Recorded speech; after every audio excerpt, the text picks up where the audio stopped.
গাছটার বয়স হয়েছে 40 থেকে 45 বছর মতো।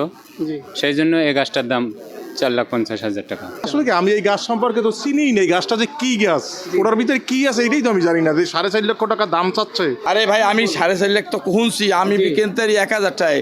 একটি গাছের দাম 4.5 লক্ষ টাকা, কি শুনতে অবাক লাগছে? আসলে এটাই সত্যি। এরকম একটি গাছের দেখা মিলছে পটুয়াখালী বৃক্ষ মেলায়। কি এমন রয়েছে এই গাছটির ভিতরে, আজ আমরা এই গাছটি সম্পর্কে জানবো এবং আপনাদেরকে জানানোর চেষ্টা করব। তাহলে চলুন আমরা জানি এবং আপনাদেরকেও জানানোর চেষ্টা করি। এটা মূলত হচ্ছে একটা বনসাই গাছ। এটা হচ্ছে গাছটির নাম হচ্ছে জিম্মি বট। জি আর এটা মূলত আমার গাছটার বয়স হয়েছে 40 থেকে 45 বছর মতো। জি। সেই জন্য এই গাছটার দাম 4,50,000 টাকা। কিন্তু এই গাছে কি কি উপকারিতা আছে? এই গাছে মূলত তেমন কোনো উপকারিতা নাই। এটা হচ্ছে সৌন্দর্য বর্ধনের জন্য। আপনার বাসার মধ্যে রাখবেন, আপনি যেখানে রাখবেন ও সৌন্দর্য বর্ধনের জন্য এটা করা। এইটা আপনার কাছে কতদিন যাবত আছে? আমাদের কাছে আছে 20 বছর যাবত। আর এর আগে অন্য আরেকজনের কাছে ছিল 25 বছরের মতো। তাদের কাছ থেকে আমরা সংগ্রহ করেছি ভাই।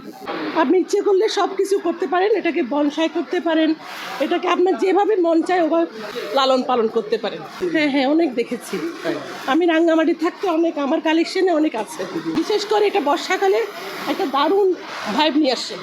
আমি ব্যক্তিগতভাবে মেলা থেকে গাছ ক্রয় করেছি, এখনও আসছি ক্রয় করার জন্য। দেখে দেখে বিভিন্ন পছন্দের রেয়ার এবং এন্ডেঞ্জার্ড স্পিসিস যেগুলো আছে সেগুলো আমি কালেকশন করতেছি।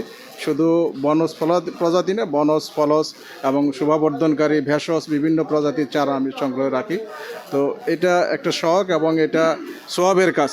শুধু বৃক্ষ নিয়ে যাবেন না, এটার যত্ন করবেন। যত্ন করে একটা শিশু বাচ্চাকে যেরকম লালন পালন করতে হয়, যত্ন করতে হয়, বৃক্ষেরও এরকম যত্ন করতে হবে। তাইলে দেখবেন যে বৃক্ষ আপনাকে বাতাস দিবে, অক্সিজেন দিবে এবং আপনার ঘরকে সুসজ্জিত করে তুলবে।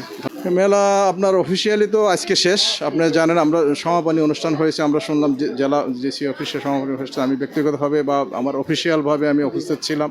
আমরা সমাপনী ডিক্লেয়ার করে দিয়েছি। এরপরেও দেখছি যে বৃষ্টির জন্য, যেহেতু এখানে এই কয়েকদিন বৃষ্টি ছিল, এখানে প্রচুর লোকের সমাগম হয়েছে। কাদা বৃষ্টিতে একাকার হয়ে মানুষ তাদের চারা কেনার জন্য আগ্রহ দেখতেছি। সেই হিসেবে তারা আমাদের কাছে আবেদন জানিয়েছে যে এটা 2-1 দিন যদি আনঅফিসিয়ালিও রাখা যায়, আমরা সেটা বিবেচনায় রাখছি। দেখা যাক। কি টাইম আর একটু বাড়ানো দরকার। এই টাইমের ভিতরে তো অনেক বৃষ্টি হয়েছে, বেচা কিনা হয় না। কমপক্ষে আরও 8 দিন টাইম বাড়ানো দরকার। এই গাছ সম্বন্ধে নতুন দেই, এই গাছ নতুন দেই, এই গাছ কোনো সময় দেই নাই।